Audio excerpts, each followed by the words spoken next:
Welcome to the Pitchwerks podcast. I'm Scott McTaggart. Over the last 20 years, I've been a sales rep, a marketer, a manager, an executive, a consultant, and an advisor. This show is designed to give you access to my list of contacts so that you can learn more about how to present your ideas at work and succeed in your career. Startups and salespeople, marketers and managers from the Epicast Network in Pittsburgh. It's the Pitchwerks podcast. That's our job, in part, is to understand the science that we have at the University of Pittsburgh as best as we can. Yeah. And with the numbers that we've shared in terms of the research spending, that's a tall order. Yeah. Even with 20 people. And so what we aim to do then is to take this inventory and pull it together into a story. And be able to express the significance of this research and communicate that out to the right industry partners at the right time, and get those industry researchers collaborating with our university researchers. And from there, we can publish and we could use those results and we can get grants and we can do all of these great things. And then the industry partners can take that knowledge and help advance their products and their services. Hey, everybody, it's Scott. This is Wednesday, and welcome back to your Pitchwerks podcast. This week, something interesting. It turns out that the folks at the University of Pittsburgh are working with today's guests. It's a group called SciVelo, and we're going to learn a lot about what they're working on. And all of a sudden, I come to the realization that they're basically doing the same thing that the rest of us are doing. It's just they're doing it with very complicated scientific disciplines. Before we jump into the interview, let's remind everybody how important ratings and reviews are for this fine program. It is literally the main way that people decide whether or not to trust us with their time. So do that for me, and I'll be your friend forever. Alyssa and Dawn are here in the studio. Let's talk to them for a minute and find out what's going on over in the Oakland neighborhood of Pittsburgh at SciVelo. All right, so I've got Dawn and Alyssa from SciVelo over at the University of Pittsburgh. Say hello to the people, why don't you? Hi. Alyssa, you go first because ladies go first. Thank you, Scott. It's great to be here. Chivalry is not dead here in the Epicast studio. It is merely on life support. And Dawn, I'm going to get your title wrong, so I'm going to ask you to say it. Tell me. Yeah, I'm going to get it wrong too, which is why I wrote it down and have to refer to it. So I'm the Assistant Vice Chancellor for Commercial Translation in the Health Sciences at the University of Pittsburgh. And that's a new role. Yeah. It was formed about 18 months ago under the leadership of Dr. Art Levine, Okay. the Senior Vice Chancellor for the Health Sciences at Pitt and the Dean of the School of Medicine.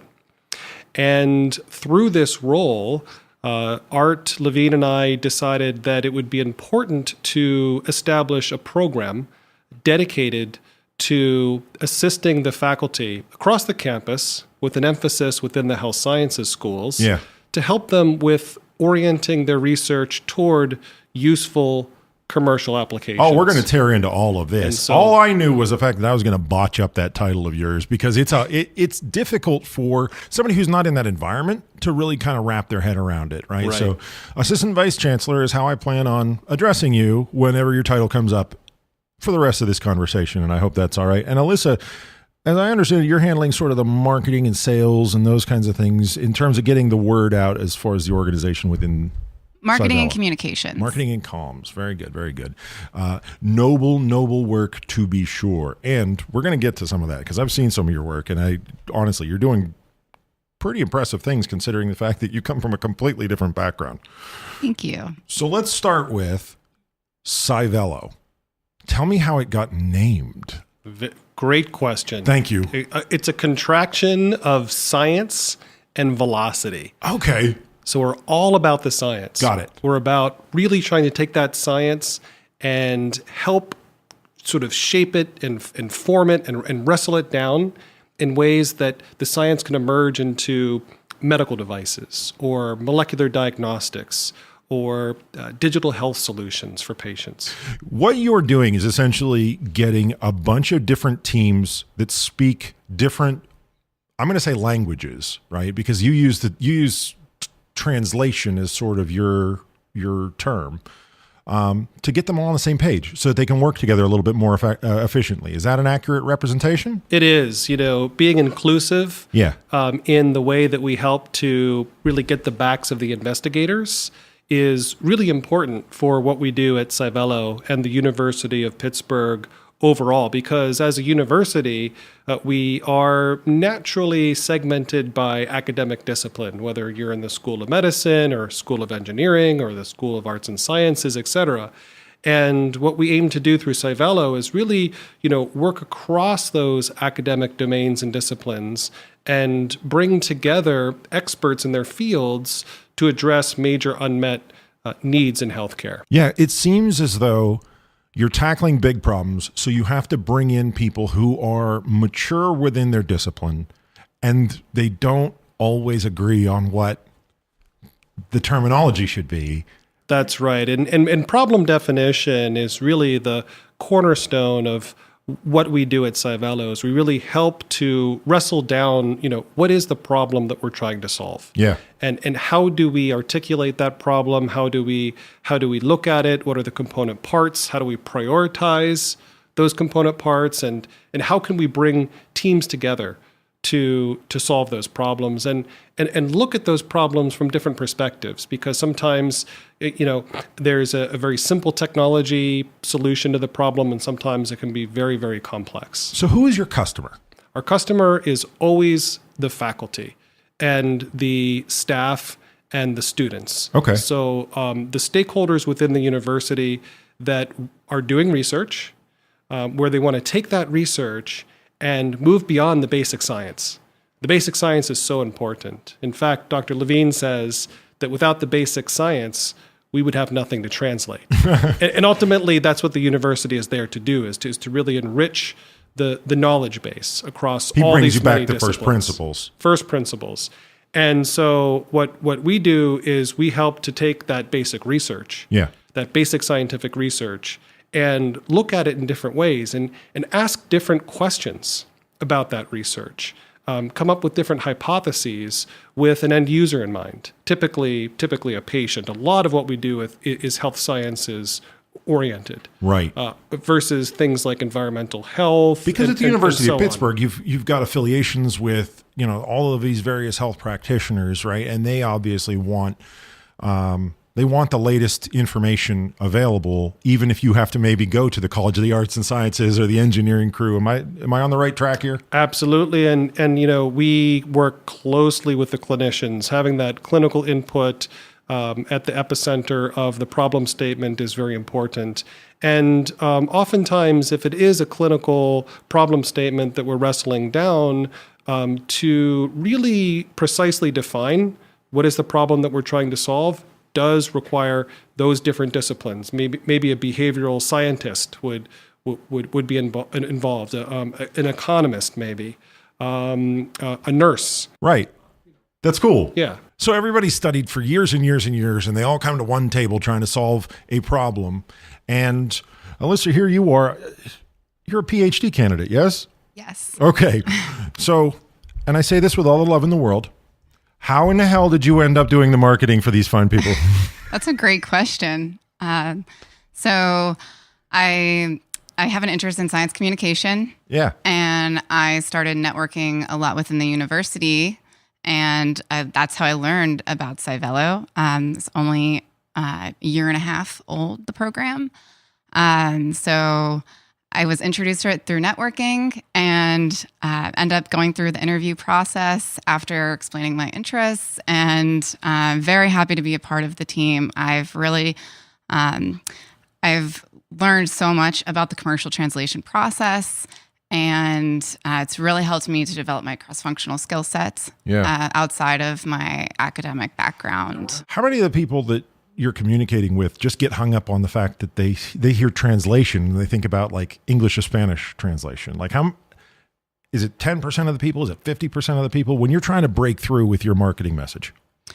So I think that initially that was a huge issue. Okay. So SciVelo is now a year and a half in. Yeah. So we are definitely gaining lots of recognition at the university and within the region, but there's still, I would say maybe 50% outside. You bit off something big here, right? Like as your first marketing and communications gig, you jumped into something interesting, and frankly, you're doing a really good job of it. Like I said, I've seen your materials, the way you're explaining something complex and making it so someone like myself who doesn't have a health sciences background can understand it. Take the compliment. It's there. I mean, you're doing a good job. Thank you. I have great mentorship. Oh, look at you. Oh, man, I should have seen that coming. I walked right into it.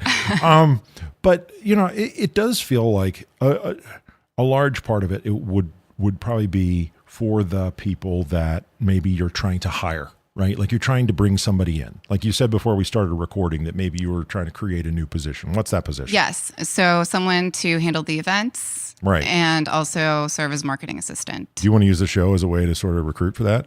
Absolutely. We should do that.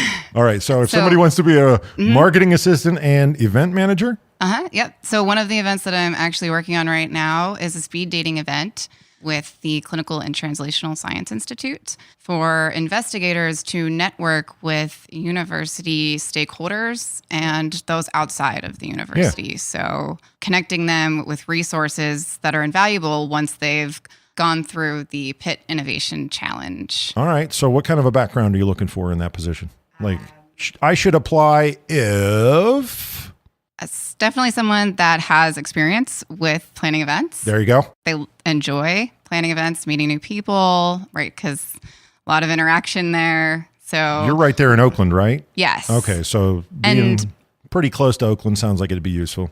Yes, of course. And also, so a lot of the team members are either graduate students or postdoctoral students, professors at the university. So SciVelo is not their main gig. Oh, okay. It's just a part-time thing. How did that come to be? How was it that you decided that most of these people were not primarily, like SciVelo wasn't the first thing that they considered themselves working on? Right. First and foremost, we're all practitioners of our disciplines. So we're scientists, or we're clinicians, or we're business people, or hybrids of those. Yeah. And we all do have full-time jobs. Many of us, we have 20 plus SciVelo team members as of today. No. And not bad for a year and a half. Yeah, this is exceptional because these are very busy, highly talented individuals. In demand. So we have graduate students from very demanding programs. We have postdoctoral fellows. We have junior faculty. And we even have, surgical residents that are part of our program. And all of these people have, full-time jobs already. Yeah. So how much time are they spending at SciVelo? They spend anywhere between 8 hours a week to up to about 20 hours a week, depending on where they are in their program. Oh, that's cool. Now, is it normal for a university of any size? I can't even speak, competently to where the breakoff points are, but to have a commercial translation function somewhere on campus, whether it be like part of the university, sort of a sidecar to the university. I'm not familiar with this in terms of how does this work. So SciVelo, to our knowledge, is the first of its kind. And, okay. And we can help set a bit of the framework in how we operate with commercial translation, because commercial translation is a continuum. Okay. And so it starts with the basic research, as we discussed. And so what we do at SciVelo is we serve what we call the top of the funnel. And the top of the funnel means that we work alongside the researchers. We help them with experimental design. We help them with interpreting the data. We help them with expressing the significance of that data as it relates to how these results could be a product on the market. Nice. And so we really roll up our sleeves and partner with those investigators and help them through that scientific heavy lifting. It feels like it sits right next to commercialization. Am I right? It's way upstream of what one might think of, because what we're doing at SciVelo are many, many years before we're even likely contemplating filing for patent protection. Okay. Or even thinking about starting a company. And so it's really all about the research and advancing the research. And so that's the top of the funnel. Yeah. And then when we progress those projects to the point where we can now contemplate intellectual property filing, maybe thinking about forming a company, or maybe licensing out the technology to an incumbent company. That's the function at the University of Pittsburgh of the Innovation Institute, Right. where they handle all of those activities. So the traditional commercialization that one might think of is really wrapped around the Innovation Institute. And so we're a strategic handoff to the Innovation Institute, where we provide them with a strategic funnel of projects that one day, we hope, will precipitate into new companies or to licensing opportunities. I get it now. It makes more sense, at least. It feels almost like you're reducing the amount of time that it takes to solve a lot of the bottlenecks and whatnot that are in the machine. Eventually, people would find a way to collaborate with one another, but you're bringing that project management sensibility to it that says, like, I know how to bring all these different schools and disciplines and studies to one place where everyone will save time, and ultimately the patient ends up benefiting because we're not waiting around for some materials engineer to realize that we're onto something, or for the medical staff to maybe weigh That's right. in. We're getting everybody all at the same table, and they're working on the same thing. So, and that's the velocity piece to SciVelo. there it is. Because, we're not artificially trying to inflate the speed at which we take something to market, because that's dangerous. We're going after the big, complex problems for sure. And when you think about the University of Pittsburgh, it's an enormous research engine. In fiscal year 2017, the university spent approximately $750 million in supporting research. So it's an enormous That's amount a of huge money. number. It's really a huge amount of money. From the NIH alone, about a half a billion dollars. And so, we have to be exquisite stewards of these dollars that are invested by the public. Right. And we do that through advancing the training to the students and through the basic discovery that we're doing, as well as providing utility, from this research. And that's the piece that we're aiming to fill. So once you kind of get on the map and you've got these things rolling, like, how do you improve from there? What key performance indicators, what kind of goals are you looking to reach into from here? Yeah, that's a wonderful question. We have very specific goals, and we work across 7 thematic areas. And so at SciVelo, we work across brain health, Okay. cell therapy, digital health, drug discovery, immunotherapy, precision medicine, and regenerative medicine, because these are core differentiated areas of expertise that the University of Pittsburgh has. And So you've got the talent there, Areas, yes. and you need to help boost that up because it already is there. we're highly differentiated in all of those areas. And then we also know that in industry, those are areas where academic industry partnerships are important, because we have some of the top talent across all of those thematic areas, and industry needs the resources, the assets, the thinking, the problem solving that the university has to offer. And so we work across those 7 themes, and within each theme, we have a program manager Okay. at SciVelo, and they manage these key performance indicators, or these KPIs. And so we have goals for each of these themes. And the goals range from what we call invention disclosures. And so this is a formal process by which faculty will define and express an invention that they think that they may have. Okay. And this is something that gets submitted to the Innovation Institute. Essentially, it's a document that summarizes the unmet clinical need, the proposed solution, what's already been reduced to practice, if anything, what is the utility of the potential solution, what's the market. You're describing a business case. Essentially a business case within sort of the scientific context. It's not as crass, right? Because, obviously you have to take the person's health into consideration as you do it, but essentially you're talking about a business case. It's a business Does this deserve case. to exist? It is. And so, the Bayh-Dole Act really manages the intellectual property in terms of, how the university needs to operate with, government-funded research. And the invention disclosure is the first step in saying, hey, we might have something here. And that activates the Innovation Institute to have licensing managers look at the technology and, so on and so forth. And so one major goal in how we measure our success in part are the number and quality of these invention disclosures across these 7 thematic areas that aren't necessarily independently evaluated, but we look at what we call portfolios of these technologies, where we can bring together multiple investigators and researchers that might be working on the same problem with different technologies, and how can we sensibly and strategically stitch them together so that combined the technology is more valuable.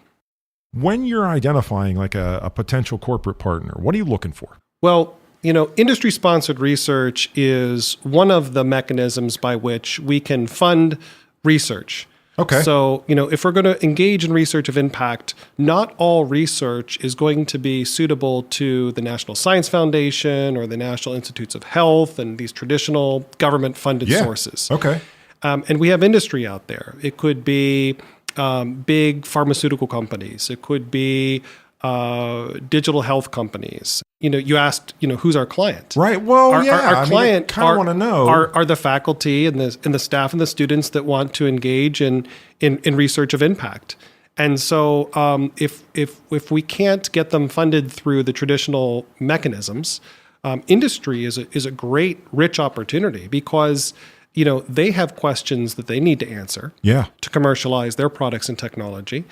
We have assets here at the University of Pittsburgh, whether it's core research services, genomics profiling, for example, or maybe it's a domain expert, and we can bring those two individuals together, and we can help make science happen and get that funded in that way. You gotta make that the new slogan, by the way. We're gonna make science happen. That's right. I really like that one. Okay, make it happen and do it in such a way that we maintain the integrity and the fit for purpose of the university, which is really to generate knowledge and disseminate knowledge. Yeah. So a lot of this industry-sponsored research, where we focus at SciVelo, is way upstream again. Do they come to you, though, or are you coming to them? We do a little bit of both. And so we work with investigators across these 7 thematic areas. We take inventory, deep, rich, highly characterized, high-fidelity inventory of where we excel scientifically, and then we market that.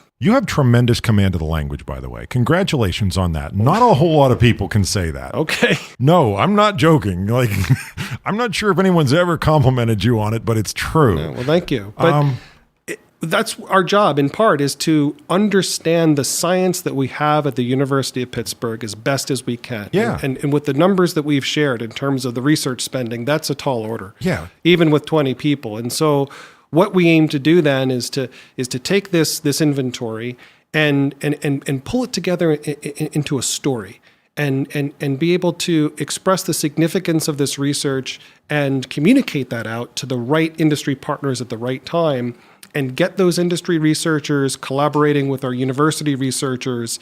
And from there, we can publish and we could use those results and we can get grants and we can do all of these great things. And then the industry partners can take that knowledge and help advance their products and their services. All right. So sometimes these people know to ask you. They're like, okay, Dawn, we got this thing. And you're like, okay, hang on. I flip through my file cabinet. I was like, okay, well, there's a person over here and her name is Jane and she's an expert in this thing that you want to know. And sometimes you have to go to them, right?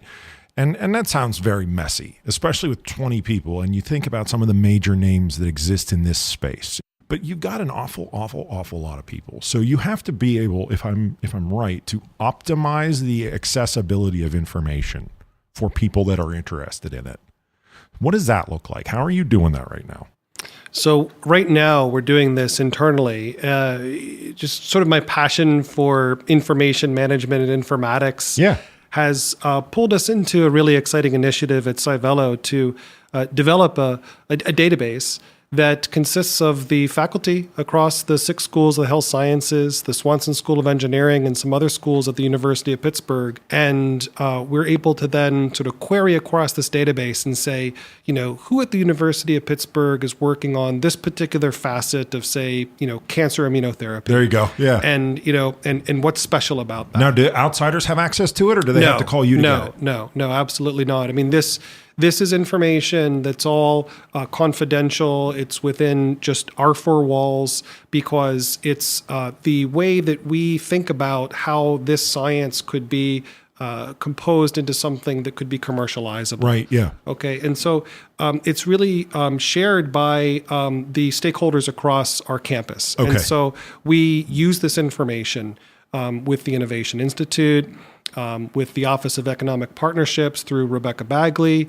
That also includes our new corporate engagement office and the Office of Research. And so a lot of these internal stakeholders now have access to this information. You're just illustrating exactly what I'm talking about, right? The complexity of organizing this multitude of information is a really tall order, right? And then going the other direction, and I ask because I'm a nerd for this stuff, right? So are you also keeping tabs on what problems the people outside the campus are trying to solve? Like Exactly. Keep your eyes peeled for this, or if somebody decides to work on this, we can connect you. And so at SciVelo, across these 7 thematic areas, we are constantly taking this inventory internally at the university as well as out in industry. Yeah. And so we interrogate these markets and we look at the companies that are within these markets. We look at what the potential new entrants could be into these markets. We look at the technologies that may be changing in these markets. And then we identify what we think are the gaps and where there are needs.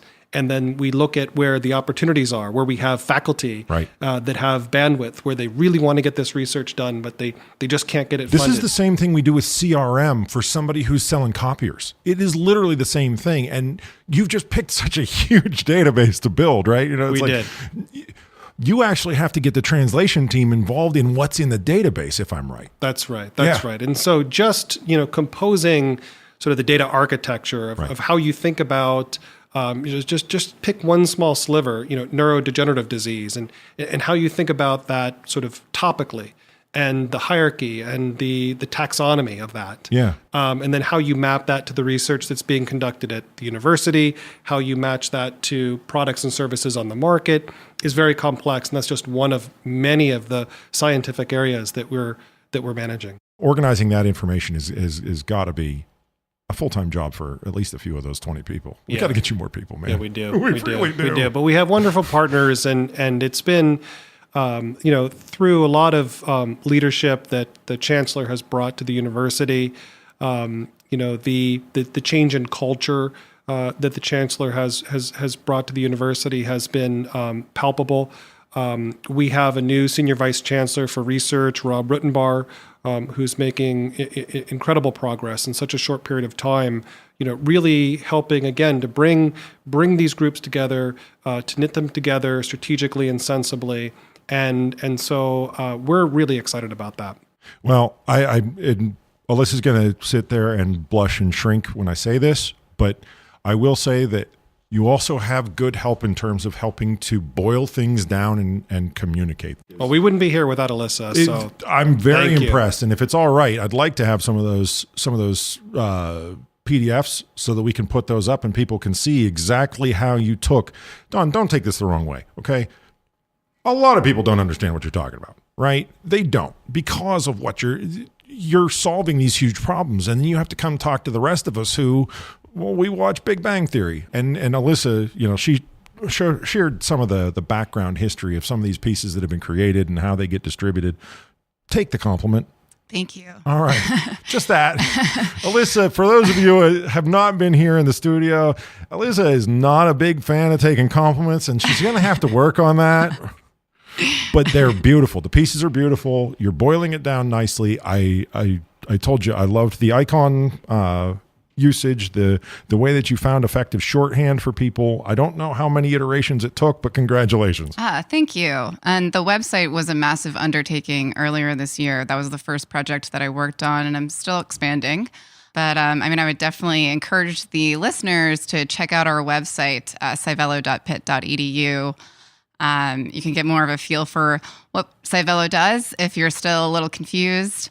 Dawn, Alyssa, seriously, thank you so much for coming into the Epicast studios and hanging out with us for a few minutes. Thank you. Thank you for having us. All right, that's it. That's all. That's enough. Thanks to Alyssa. Thanks to Dawn. Thanks to SciVelo. I really appreciated this conversation. We are going to go back to the lab. We're going to put another one of these shows together for you. It's sales and marketing and startups. And if this is the first time you're listening, don't forget to subscribe. We'd appreciate that for sure.